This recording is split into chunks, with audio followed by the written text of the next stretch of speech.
Hello, and once again, welcome to FAA Safety Briefing Live. It's our chance to share important information and content from the FAA Safety Briefing magazine. I'm Paul Prydecker, and hello, Susan. Hi, I'm Susan Parson. I see you're in your Arizona facility for this night's broadcast.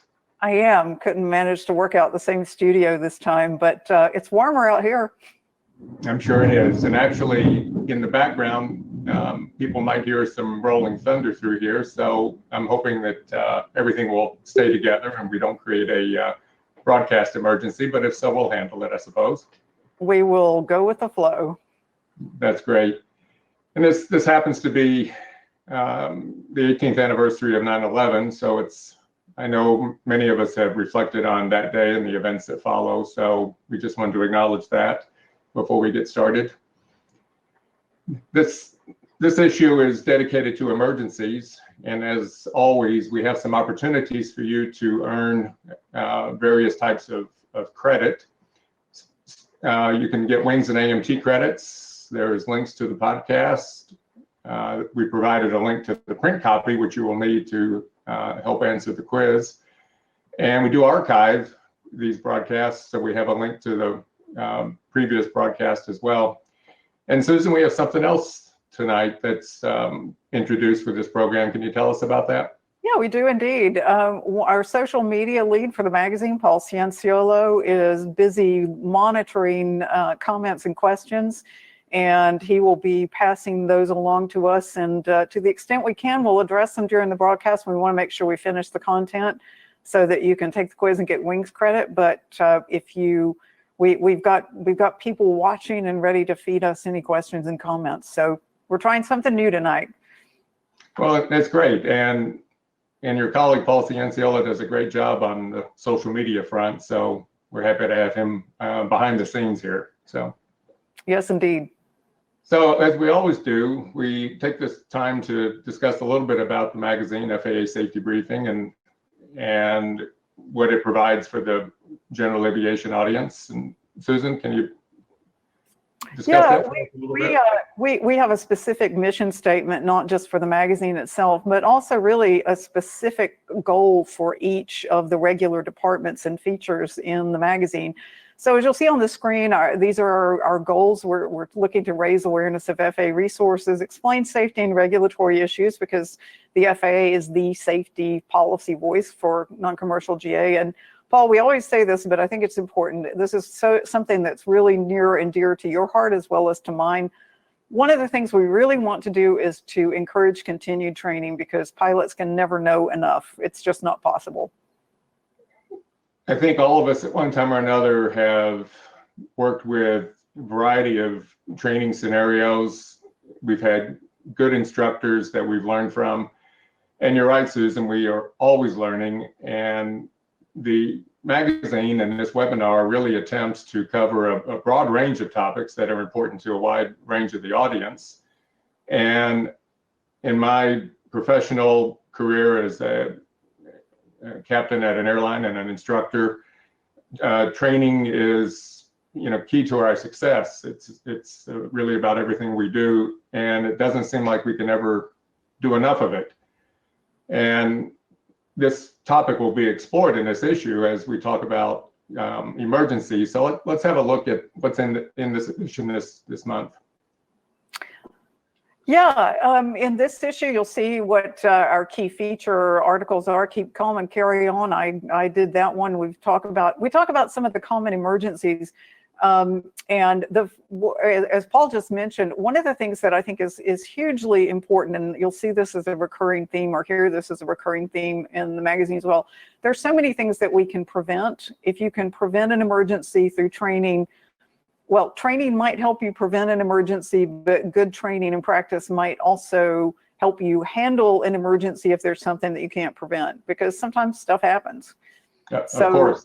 That is why that's another reason that training is such a big theme, not just for this issue throughout the magazine, but especially here. Exactly. So what are the other features and other columns Well, we look at one of the more common emergencies, or well, I shouldn't say common emergencies, but the thing that people think about first with an emergency is engine failure. Why do I lock up in the cockpit? We're going to look at issues like why you might freeze up and how you can try not to freeze up, because that's dangerous. We'll talk about smoke and fire, which is probably one of the scariest things that can happen. For balloon folks, danger of power lines. And then we're also going to look at a little bit of a different angle on emergencies, but I think I'll save it until we get there, but there's a story there about how ADSB helps people in other emergency situations. So stay tuned. So let's get started. And the first column is from Rick Domingo, and it's one of our favorites one to start with. It's Jump Seat, and it talks a lot about the new design of the magazine and some of the initiatives behind that. And one of the things that occurred to me as I was reading it, Susan, was the comment about, yes, it's nice to have a design change, but also you're addressing different ways people receive information and how you're adapting to that. Exactly. Yeah, Rick does a lot in this particular intro to say, okay, here's why we look different in this issue. And by the way, my different look doesn't have a thing to do with the magazine change. It's sort of new look, new life, new everything. I see you have a new design. Yeah, I do.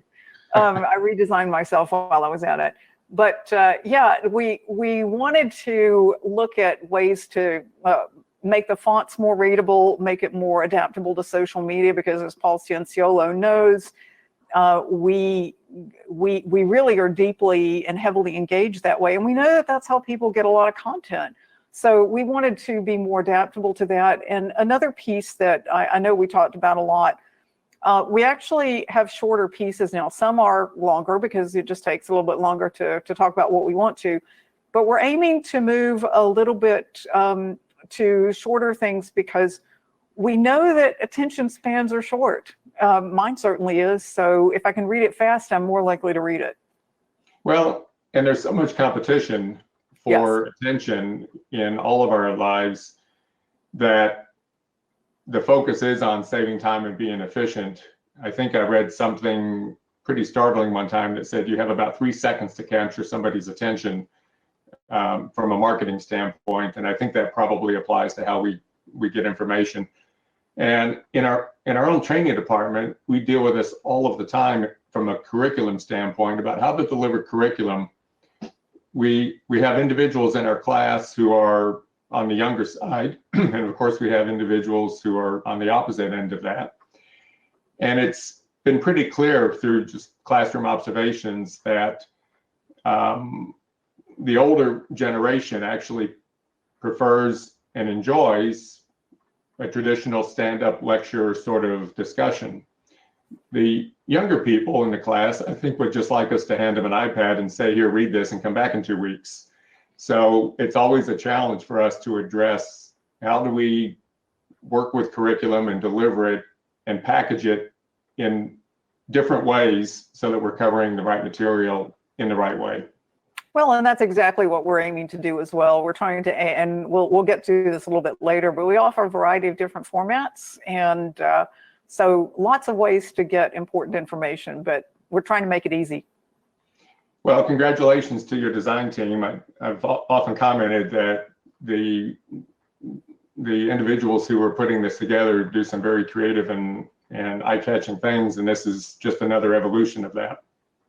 Well, thank you. We hope that people enjoy it as much as we've enjoyed putting this together. So the next article, which is yours, is got a wonderful title, Keep Calm and Carry On. And as you well know, Susan, from some of our talks, I have a pretty solid British connection with my mom was British and in the RAF, and my aunt, who's still alive, gives me some inspiration sometimes. But both of them, I think, embodied this idea of keep calm and carry on and be a bit stoic. So I can tell you had some fun with this article. I did. Yeah, I remember when we left London last time, there was a sign in a taxi cab, "Keep calm and carry on." And as I wrote in the article, it was actually a clever bureaucrat, and I was very proud that there actually are such things. Came up with this in World War II because, of course, Britain was in the midst of the Blitz. But this is about the fact that, okay, we know that we can try to be ready for anything and everything, and we can try to be prepared and trained, and all that's good, but still things happen. And I researched a little bit on fight or flight, which I found some interesting things about that. The thing is, you always have to keep your wits about you. And there's a cliche that I learned that in an emergency, the first thing you do is wind your watch. And of course, many people don't have windable watches anymore, but the goal is that you should pause, don't act. I'll go back to Gene Kranz, let's work the problem, people, not make it worse by guessing, because we do talk a little bit about Apollo and a little bit later. But this is just a tee up to the fact that we need to keep calm, carry on, figure out what's wrong, work the problem. And we've got some practical tips in the magazine for how to go about doing that. And by the way, go ahead. Just one more thing. The design of this page is a reminder that we have some polls on Twitter and Facebook to vote for your favorite redesign element for the magazine. So if you feel like doing that, we'd love to have feedback. Well, there's many ways to give feedback, but that's interesting to see how well you're adjusting to the audience and what their favorite things are. The other thing I just wanted to say before we move on is you addressed it very well by saying there can't possibly be a procedure for every eventuality that we encounter. We sometimes have to use our own internal database of experiences and training to try to make the best of a situation, because not everything is published. Not everything is going to be written in an emergency handbook for your airplane. There are certainly some standard things that are written into the emergency part of a POH or a airplane flight manual. And it's important, as we talked about earlier, to train for some of those, so that if an event happens, it will become a familiar event because of training. Nonetheless, I don't believe any of us will really know how we'll react to a true emergency until we're in it. The best we can hope for is through repetitive, real-world, scenario-based training. So exactly. I enjoyed your article, and let's carry on. Well, and while we're moving to the next slide, I noticed that we have a question: how do you subscribe and obtain? If you Google FAA safety briefing, you'll get to our page. But stick with us, and near the end of the presentation, we have a whole page with information about how you subscribe and get the publication. So hang in there, we'll get there. That's great. So let's move on to the first topic of what, as you correctly said, most people, when they think about emergencies, they think of engine failure, and certainly that's one that we practice a lot, both in single engine aircraft as well as multi-engine aircraft. In my airline training world, I would say half of our training en route to getting a type rating is probably spent dealing with some type of engine issue or engine out scenario, and hence that translates into the check ride as well. But we also do it in preparation for our private pilot and our commercial certificates as well. The engine failure article startled me a little bit because it talked about 49% of engine failure could be attributable to human error. Yes. Wasn't that interesting? This goes to the whole, we can prevent a lot of emergencies through training and good practices.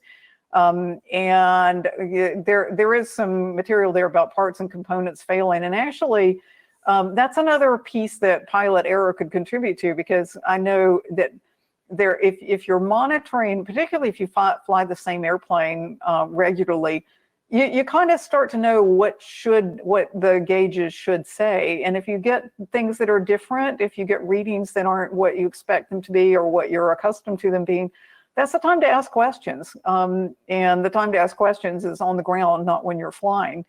This is, I really think that one of the most important points in this article is the last point here. Don't rely on luck, training, and preparation, first of all, to keep your engine running. But second, training and preparation, Paul, you talked about how much the airlines do it, and I know how much I did it both in my own flight training and instructing. One of the things you practice for is how do you deal with an engine failure or a loss of power. Sometimes it's not a complete failure. You've lost enough power that you can't do quite what you want, but now what do you do? Well, and in some ways, the partial power situations are a little bit more tricky because you might be more tempted to stretch the flight out. Yes. But yet you don't know, is the next event in a partial power loss going to be a total power loss? So the way you approach those two scenarios might be a bit different. I think that the key element of some of this too is certainly prevention through appropriate pre-flight under the hood. Tom Hoffman, the author, did a great job of outlining some of the things to look for, and also, as you said, be careful about looking at what the engine instruments are telling you, because a true catastrophic failure might have some precursors that could have been recognized and managed. The other part that I really am a strong believer in as well is I like VFR flight following.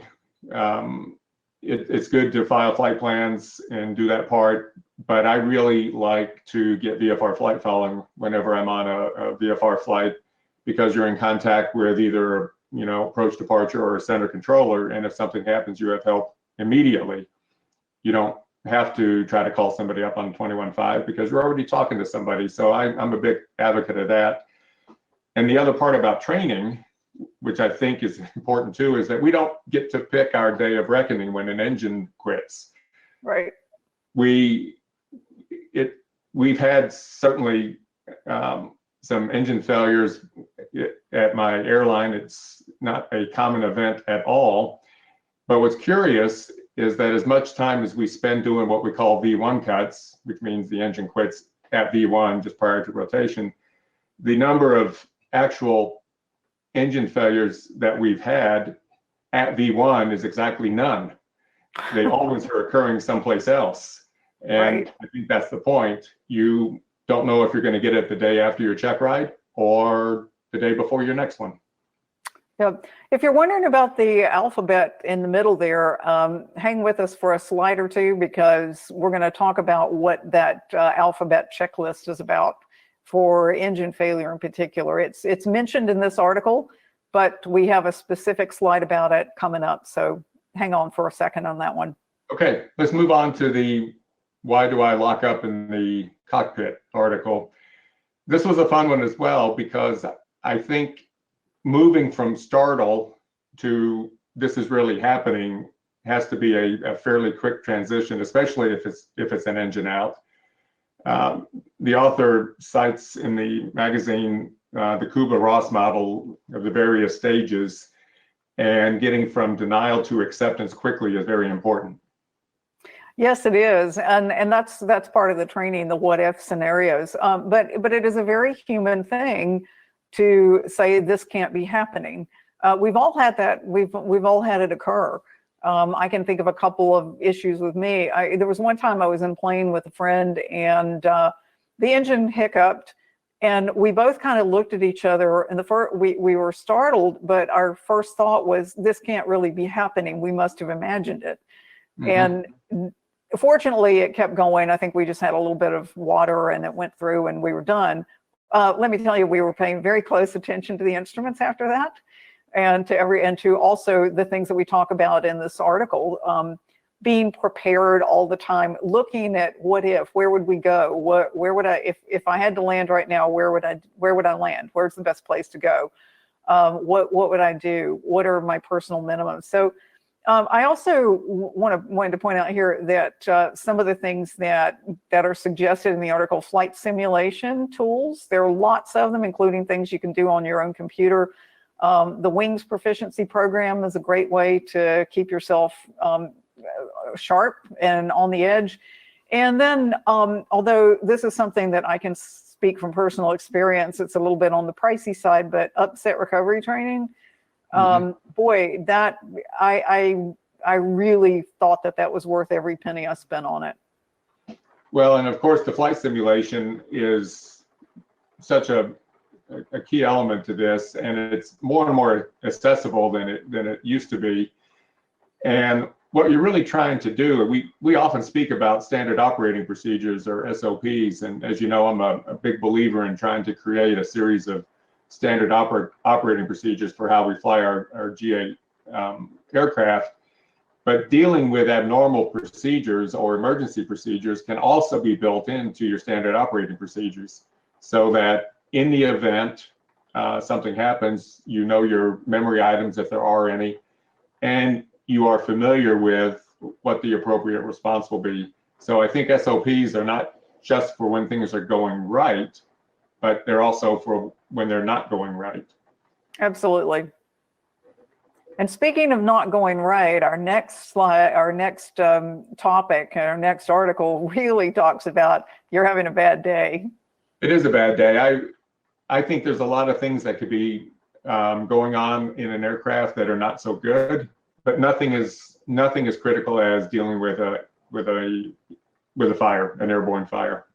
And this article addresses certainly the risk, the fire itself, the smoke, and the byproducts of that being carbon monoxide. Well, there are several other points, and I put it here as key points on the slide.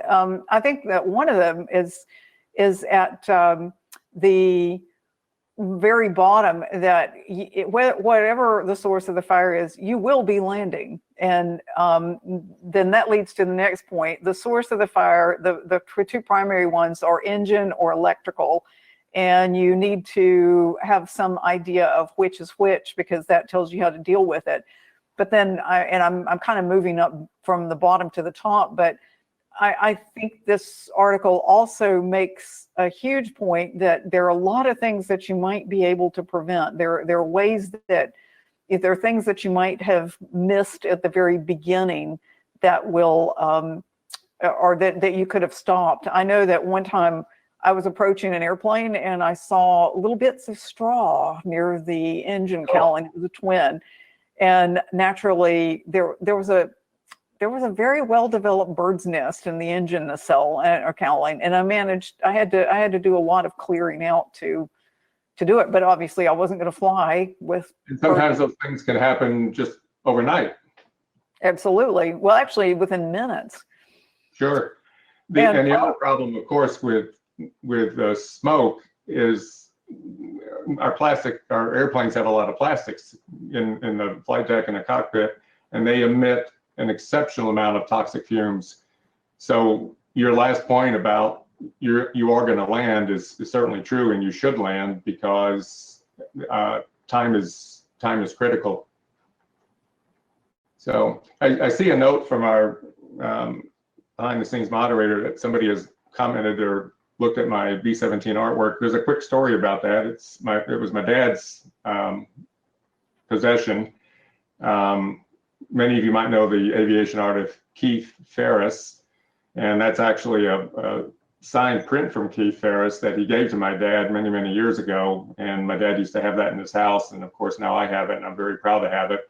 It is the same picture that is a mural in the Air and Space Museum at the Smithsonian. So it's one of my best possessions. My dad was in 8th Air Force in the Second World War, stationed at a base in England. So it's one of my favorites. So thanks for noticing. What's our next one, Susan?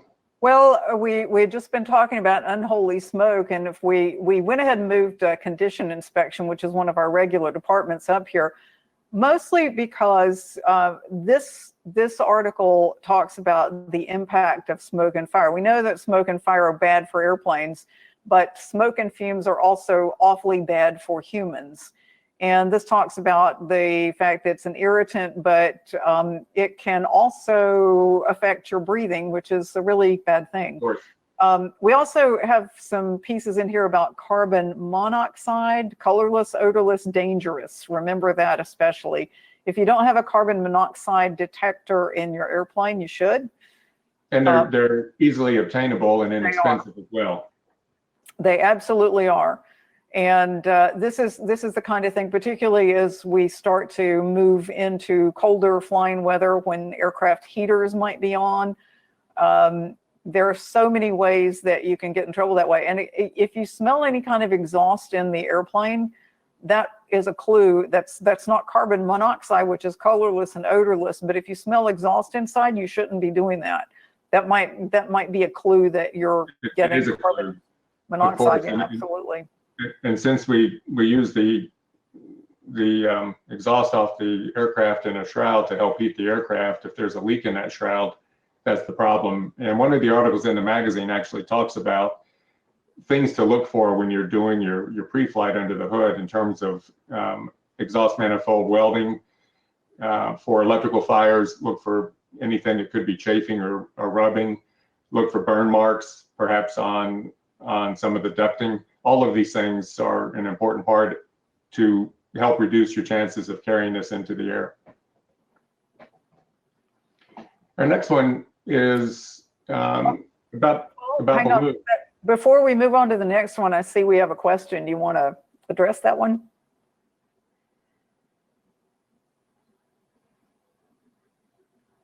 So the ones I've seen, I think you need to look at the instructions, but the one I've seen they turn pinkish.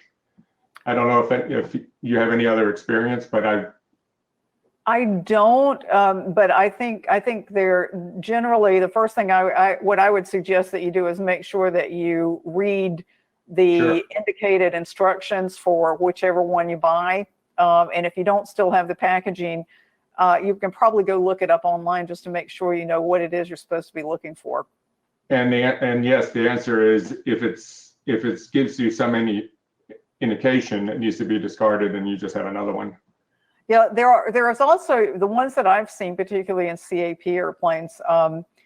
They also have a date on them, and it's kind of like putting a box of baking soda in the fridge. Keep it there for only so long. Write the date on it when you put it on there, so that every 3 months or whatever the interval is, you replace it. It's a good idea. So for our balloon pilots, I like this one. I learned a few things, a few more terms, the one called rip it out. But the main thing I really focused on this was a balloon pilot, just like all of us, is susceptible to distractions. And in a fixed wing aircraft, our distractions can, cover the range of things. But in a balloon, the distractions can most often come from what you're seeing at the time, dealing with passengers, dealing with their excitement of what they're seeing, and that this can play a key role into avoiding power lines, which turns out to be the worst case scenario for a balloon pilot. Yeah, I learned something from this too. Actually, it made me want to go think about playing with balloons a little bit more. But I learned some interesting terms that I don't think are on this slide, but it has the, there are the instructions there, which we put down. But there were some terms and things like flying the poles. Oh, there it is. It is in there. Fly the poles. Make sure there are various ways that when power lines are coming up. And another point, and I think this is it was specific to balloons, but it really applies to everything. Assume they're there unless it's proven to you that they're not. And I think that's something that pilots need to always do. Trust but verify, be wary, assume that something could go wrong, and that way you're ready for it when it does. Yeah, and of course, I know the challenge for the balloon pilot is you have to follow, or not necessarily follow, but you have your chase team who's hopefully following you, but it's a cooperative relationship of trying to end up at the right place at the right time. And that in and of itself can be a distraction as well. Absolutely. Rip it out is basically the advice is if contact is imminent, empty the envelope and prevent yourself from actually contacting the power lines with the basket or the lines, and hopefully drape the balloon over them to help that turn into a good situation. Or at least one that's less bad. Less bad, exactly. We have some checklists to go over. Checking the list. This was one of my regular columns, and I was playing with the words. So these are things that I've been preaching and teaching for years. The ABC checklist, I came across a shorter version of it some years ago, and I add words to a lot of things, including this. So I added a couple of letters to it. But the thing that really struck me is about the ABC checklist for engine failures is you don't forget the alphabet. Regardless, the alphabet is so ingrained in all of us that you can remember A, B, C, D, E. So, and the nice thing about it is the sequence works too. It's the correct sequence. Maintain the correct airspeed, best field checklist, declare an emergency. And then I think what I added to it was exit preparation, fire prevention, master mags, mixture off, that sort of thing. And then the ground plan. You want to make sure that if you've got passengers aboard, and even if you don't, that you know what you're going to do when you get on the ground. So the second part was personal minimums. And that's more about, trying to make sure that you don't get into situations that will lead to an emergency. And you can read that. The article also has a link to a more detailed how to create personal minimums article that we've run before. And then the passenger briefing, this is another one of those. You can remember how to brief passengers, and you can use this in emergencies as well by using the word safety. I like mnemonics. I think they're handy and helpful. And if you can remember the word safety, you can remember the elements that you need. So that's what that piece was about. And the other part about personal minimums that I tried to teach to individuals and apply to it myself is that your personal minimums can change based on a variety of factors. Yeah. You might change your personal minimums based on how long you've flown. When's the last time you were with an instructor? You might change them based on the aircraft you're flying. If you're in an unfamiliar aircraft, you might have a different idea about what some of your personal minimums are. So I think it's important that you can start with a set of guidelines as a benchmark, but be ready to change them based on your own situation. I think we often talk about having situational awareness about, knowing what's going on around you, but I think being able to change personal minimums is an example of how to manage your own personal situational awareness. Oh, absolutely. Well, I always talk about personal minimums as being the human factors equivalent of a fuel reserve. You want to make sure that you've got a little bit of buffer in there between the pilot skills and aircraft performance capability available and what you really need. And just as you said, it really does go up and down. The articles that I've written and the seminars I've done on this topic, we always talk about, here's how to establish the baseline. You need to review them periodically, and then for each specific flight, consider the factors. If you're suddenly flying a different airplane or equipment that you're not used to, those would be factors that would suggest you need to adjust your personal minimums. That's right. And Susan, we do have another question, which I have absolutely no idea what the answer is, but a member has asked, how often do balloon pilots contact power lines?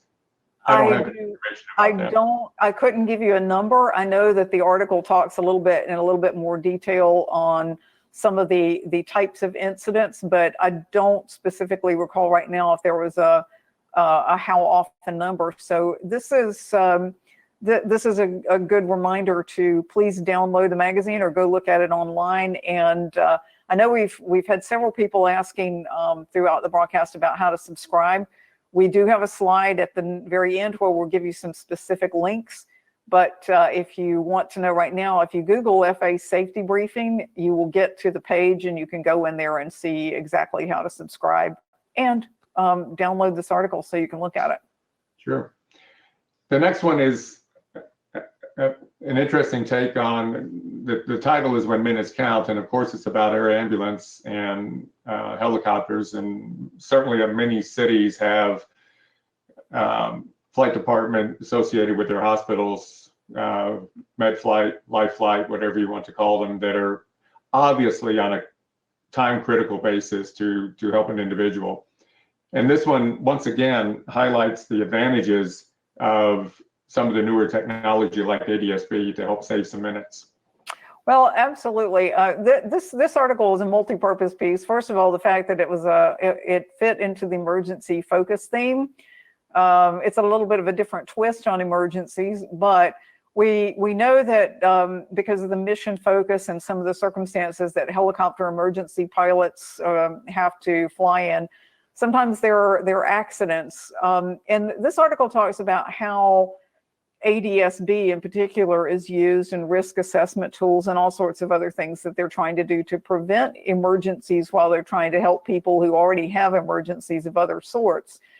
It's also, I'll admit this, it's a sneaky little way to remind people that if you own an airplane and you haven't equipped with ADS-B, the clock is ticking. So Indeed. Please go forth and do the right thing.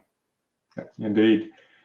The next section brings up some interesting pre-flight considerations, and it addresses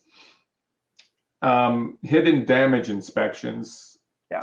So thinking about, well, how could there be hidden damage? They list a few examples. You can have a hard landing.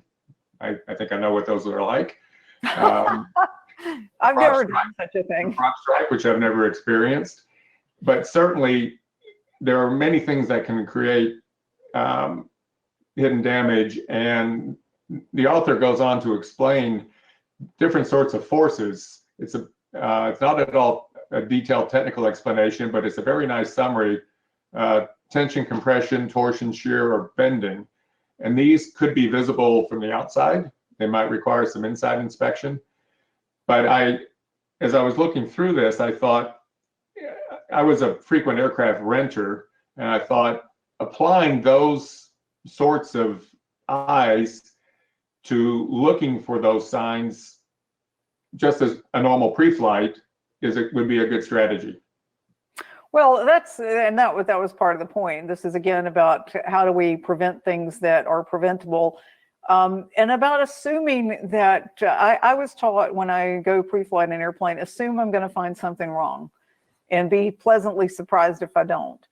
And as you know, there are a lot of air shows where they have pre-flight contests to see what all you can find. And although you don't have to say, oh, that's a tension overload or that's compression, the point is you need to be able to look at something and look at it with the idea that something could be wrong, and if something is wrong with an airplane, it could cause you big problems if you proceed to take off and fly with it. And we start out here with hard landing, prop strike, overspeed, lightning, excessive turbulence. There are all sorts of things that can cause these sorts of structural deformation and issues. And we really have to assume that something could go wrong and find it before it hurts you. And it's a little bit about how we teach pre-flighting an aircraft. You teach sort of the big picture, what's around the airplane, how will I taxi out, does everything look normal from a big picture standpoint? But this is really getting down into the fine art of looking at the small details. And one of the next articles that you talk about, you have a list of books of how you take in more information and you can possibly process, but it brings home the idea that if something doesn't look quite right or feel quite right, perhaps it isn't and needs to be checked out. Absolutely. I don't think this one is specifically mentioned here. Well, in fact, I know it's not, but when we talked about the prop strike, this wasn't a prop strike, but one day I'd made a trip and I was taxiing over a rough surface. I think it was pavement that was starting to come apart. And when I got to my destination, I was just walking past the airplane because I try to do a post-flight and make sure that I didn't miss anything, so be ready for the next pilot or for me if I'm the next pilot. And I found a little piece of that pavement had embedded itself in the edge of the prop. Obviously, grounded it until it was done. But this is a plug for that post-flight inspection as well. Do a good pre-flight, pay attention during the flight, but also take a look after you land to make sure that nothing is amiss. Well, certainly, and because if you do discover something on a post-flight, you can deal with it then. Absolutely. So that it won't possibly delay the next time you want to fly when you discover it. Exactly. This is not related at all to this, but we all do mag checks as we're taxiing out, but I always do a mag check as I'm taxiing in, because if something is wrong, I'd rather know about it now so I can deal with it, at that moment rather than the next time I want to fly. Good point. Our next article is another time in history about the Apollo 11 moon landing, and I'm certainly of an age where I remember watching that on TV and being just mesmerized by what I was seeing. And it's hard to believe that it's been 50 years. Well, I might have been a little bit younger than you were when I was watching it, but I remember it too. This issue of the magazine was being written and prepared at a time when, as you might recall, there was a lot of publicity about the 50th anniversary of the moon landing. And so I thought this was a lot of fun, the sea of tranquility and finding your sea of tranquility. Here's where we talk again about winding your watch, knowing the pitfalls of technology, understanding your equipment. But that last point, I think, is really important too. We might not have a whole mission control sitting there and if you've seen Apollo 13, of course, there's everybody checking things with slide rules, and it's great. We may not have somebody doing that, but we've got a lot of resources, and ATC can help with anything that you need. And this goes back to your point, Paul, earlier about VFR flight following, or one of the things that I do is I just keep 121.5 in the standby frequency. So if I need to switch and I'm not already talking to somebody, one button press will get me to somebody who's to a frequency that's always monitored. That's right.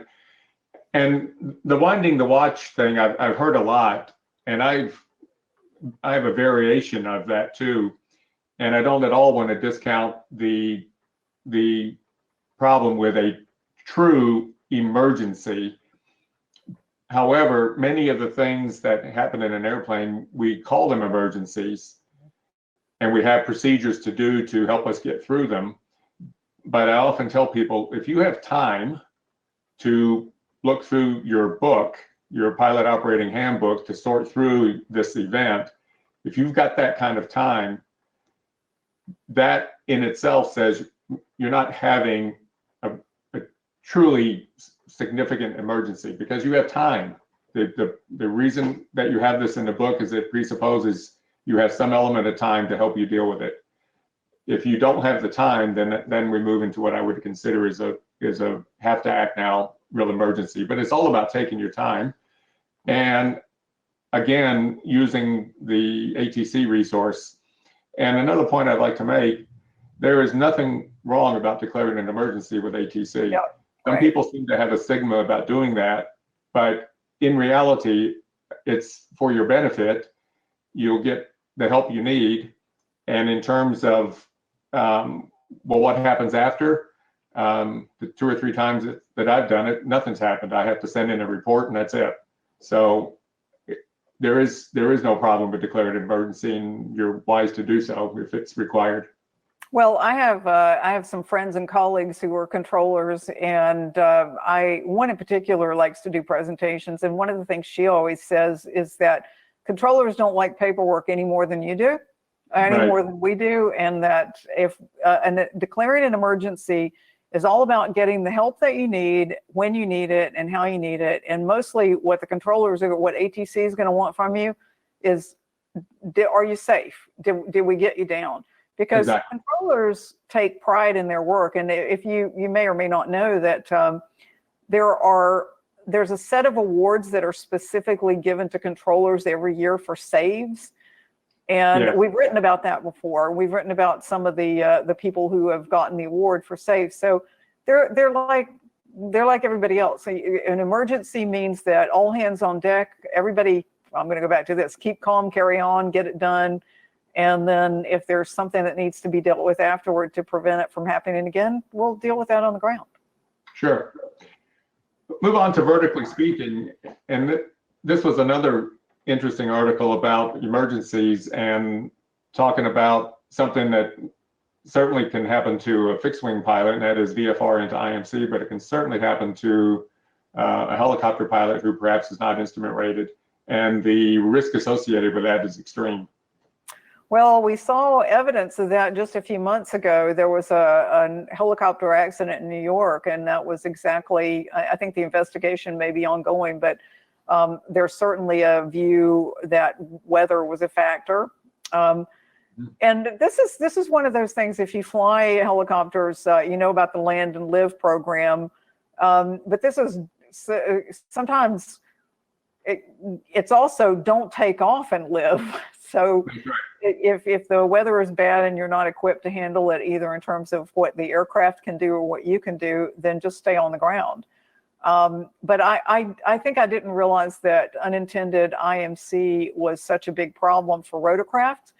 And that leads to another point that's here, which is you can either not take off, or something that helicopter pilots have, one of the benefits they have is they really have much more flexibility in when and where and how they can land than fixed wing pilots do. Absolutely. Our drone audience, and for drone pilots, obviously drones have become an important part in the national airspace system, serving a lot of public service needs in terms of monitoring and taking videos and helping with rescue missions. However, at the end of every drone is a drone pilot that needs to make sure that the drone doesn't itself cause or create an emergency. Well, and there are two pieces to that that really get into in this article. First of all, as you know, and I'm sure you've seen on our social media and other feeds, there are places that are called no drone zones. One of the last things you should be doing if you're not part of the first responder or part of the team that is responding to some emergency, your drone shouldn't be there. There's no sightseeing of any sort, including with drones in this sort of environment, because that can create an emergency.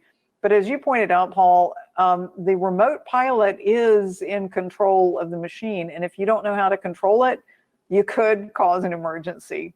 Sure. You might not have the same direct consequences that you would in a human piloted aircraft, but there will be consequences. So that's right. Know your equipment that works whether or not you're in it. Yeah, talk to us about the next article, Susan. Oh yeah, this is where I always get to have fun with post-flight. Sometimes this is a little bit of the wrap up of the content and looking at the big picture, I guess you could call it, from the higher altitude point of view. And one of the things that I do read a lot, and I've been struck by the fact that there is so much information that comes at us. We talked earlier about the fact that we are trying to go for shorter, punchier articles in this magazine. There are things that we need to that we all have to do to filter information because there's just too much to take in. But this is about how do we actually pay attention when we need to, and what do we pay attention to? I didn't put it in this book, but or in this article, but another book I read was about signal to noise, trying to filter out the noise and figure out what's really important. So there were 3 books here. I recommend them all. One was Learn to Look. And that one is a woman who uses art actually as a way to train detectives and everybody else, how to really look at things. I love this, the next one, Wait, What, and Life's Other Essential Questions. It's a short read. There are only 8 questions. And the first one is Wait, What? But it's about, I remember hearing one time that in order to get the right answers, you have to ask the right questions. And Sure. This is a good take on that. And then finally, I'm a big fan of Malcolm Gladwell. He has a new book out that I've just acquired, so I'm looking forward to reading it. But this one is, Blink is about how we all take in a lot more information than we can consciously or rationally process. So when you have instincts, and Paul, you alluded to this earlier, if something doesn't look right or feel right, don't just assume that it must be okay, but you go investigate, figure it out, make sure that you listen to that sixth sense, because it could be the information that you just haven't processed yet. Yeah, and it addresses what you said. This is pay attention. So our other column is FAA faces, and it highlights a colleague, Bruce Wright, who is with the Civil Aeronautic or Civil Aerospace Medical Institute. He certainly has made lots of contributions to aviation safety. He has indeed. And his job now, I knew his predecessor who retired a while back. He trains airmen and aircrew in survival and managing all these challenges in the flight environment. So it seemed to us that he was a great person to put in an issue on emergencies and to highlight the kind of work he does and the background that he has. Extensive in the military, physiologist, doing all kinds of work that he brings to the air, to this particular field. So I enjoyed personally meeting him through this column, and I'm hoping that I can meet him face to face sometime. Well, he should be congratulated for having such a good career. So, oh yeah. Aeromedical advisory is from the flight surgeon, and it starts out by addressing an interesting point that the day you get your medical certificate means you've met medical certification standards for whatever class you have, but that only means that's how it was on the day you took your exam. It's similar as when you took your private pilot check ride or an instrument rating. On that day, you met the standards, but it's up to us to make sure that we are applying those standards throughout the rest of the time frame. And he points out this idea that, well, we know when we feel really good and we know when we feel really bad, but most of us kind of live on a continuum of somewhere between good and bad. And it's up to us to determine how to apply that to our own flying decisions. Yeah, and this specific part of what he specifically deals with here is stomach bug is one way to put it. And actually, to me, because at least in my world, if I have a stomach bug, that's clearly in the very bad. There's no way I would even consider going up unless I was confident that I had beaten it. But if you note down there, wait till the symptoms have been resolved at least a day or two, ensure proper hydration. But this, I think this is true not just for stomach bugs, but for everything. Cutting your recovery short is not advisable. No, there can be, consequences that you can't really imagine at the time, and you don't really want to take your own personal emergency into an aircraft. No. So our column called ATIS, which is sort of a wrap up of kind of news in the industry. You've already touched on one of them, which is the ADS-B rebate rules.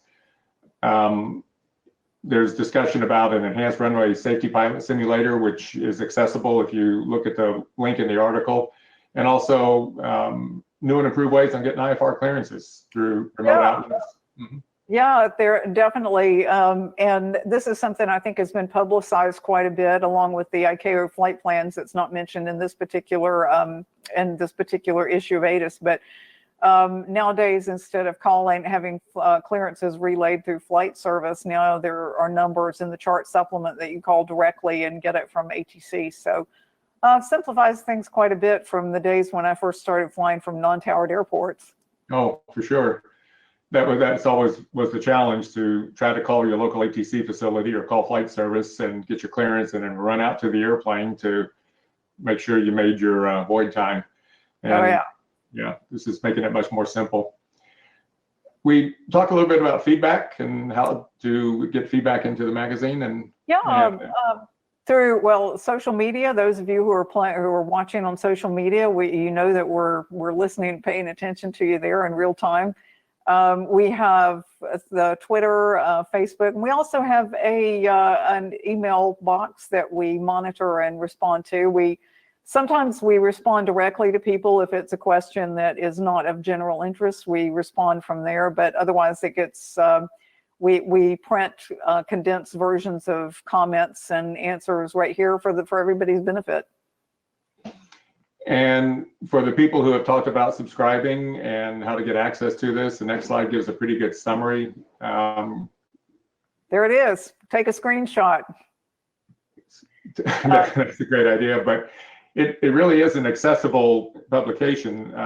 I enjoy the print copy myself because I like my books and reading in print, but there's certainly other mechanisms, PDF, EPUBs, many other mechanisms. And as we pointed out earlier, the archive issues are available by going to the appropriate link and clicking on some of the back issues. And I often go back through those just to make a nice reference area of articles that I might have looked at and thought, well, I'll get back to this someday. And then that someday comes and I want to go back and refer to it again. So having access to the archive versions is very good for us. Indeed. I'm more of an electronic gal myself. If it doesn't fit on my iPad or iPhone, I'm not as interested. And for that, I'd like to give kudos to Paul Cianciolo, who's in the background paying attention to the questions and social media feeds, because he's done an awful lot to create these mobile formats. And I just see the report here that the results of the poll are in. Nice. Number one so far is the full cover image. We're very glad to be able to do that as well. There's a long story as to why we had the old format, but fortunately we got past that. And then the second one was the shorter articles. So yes, we hear you. We're trying to respond to that. For all of our departments now, by the way, we kind of aim for 620 words.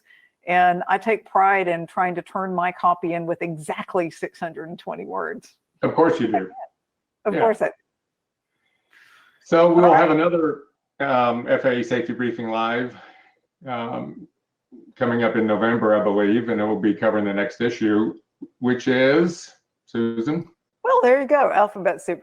There are a lot of acronyms in aviation, and some are more accessible than others.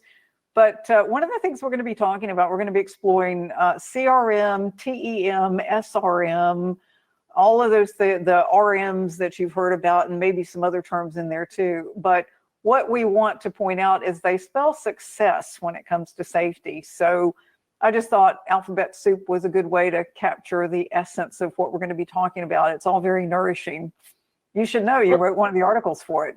Well, I'm looking forward to seeing it. I enjoyed writing it about Fed area management. It's just like so many other tools, it's just a model and a strategy to help mitigate risk, which is something we deal with all the time.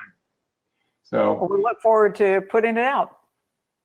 And to continue with a wrap up, just a reminder again about how to get wings and AMT credits. We have all the links here, links to the podcast, to the print copy, and certainly we have links again to the previous broadcast.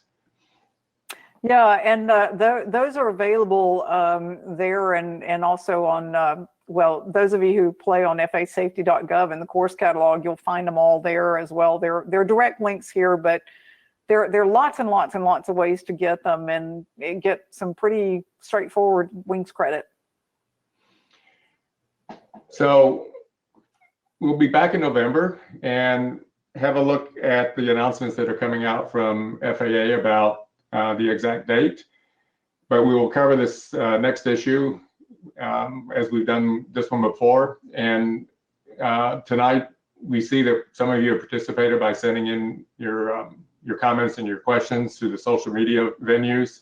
So our thanks to Paul Cianciolo for help driving that. And of course, our good friend Paul Typin, who is working his magic behind the scenes to make this possible for us. Yeah, actually, John Typin has been the mastermind behind so many things. So yes, indeed, we're very grateful to him for pulling this together. And to everybody for coming along and for reading the magazine, and keep those comments coming. We're glad to hear it, and we'll try to be responsive to it. We'll look forward to seeing you again soon. Stay safe and have fun flying. Good night, everybody.